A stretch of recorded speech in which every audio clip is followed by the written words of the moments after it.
The first time I flew on a plane, the flight attendant handed me a small note with her contact information. After landing, I immediately booked a room at a nearby hotel and added her on WeChat, sending her my room number. 5 minutes later, she showed up at my door with her things. That night, we had a great time together. But the next morning, I woke up to find she was gone. I rushed out to search for her, only to find the hotel lobby surrounded by police. Her parents had received a desperate message from her, so they called the police. The police reviewed the hotel security footage, and everyone was shocked. In the footage, the killer was seen dragging her body out of the room, and the killer, grinning wickedly, was me. Her mother completely broke down, even trying to stab me on the spot, but I had no idea why I was in the footage.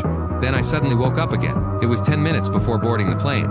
My colleague and I were walking towards security when the flight attendant passed by us, just like before. My colleague immediately tried to get her contact, but she politely refused. He kept asking what kind of man she liked. She said someone about 6'3", with a luxury condo in the city center, a $1 million car, and preferably someone who's never been in a relationship. By her standards, she would never look at me, but when I sat in first class, she was unusually friendly to me. At that moment I realized, to survive I had to avoid her completely, but I couldn't let her die again, so I kept my distance. No matter how friendly she was, I coldly rejected her. When I saw her still circling around me, I jokingly asked if she had fallen for me. She said we were a perfect match. I was speechless. I told her I didn't meet her standards, and she immediately replied, 6'3" plus or minus 3 inches is fine. I told her I'd dated over 10 people, and she said experienced men are more mature. I was completely persuaded, but still dared not get closer to her. She left, disappointed, but thinking of her tragic death, I stopped her and added her on WeChat. I knew only by repeating the events of the past could I find the real killer. After we landed, my colleagues heard I'd added the flight attendant, and they were all insanely jealous. They started fighting for her attention,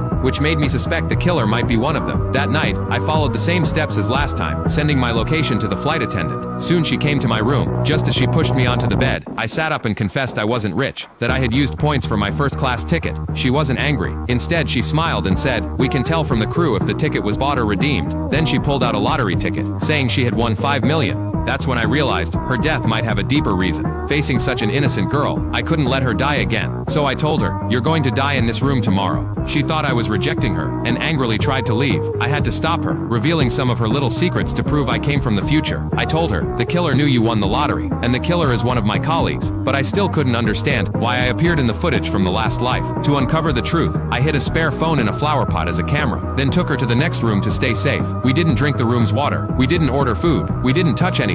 We just quietly waited for the killer. I recorded our conversation in advance, and played it on loop in the room, creating the illusion of people in the room. I thought I had everything under control, but what I didn't know was, the real truth that would destroy me was silently closing in.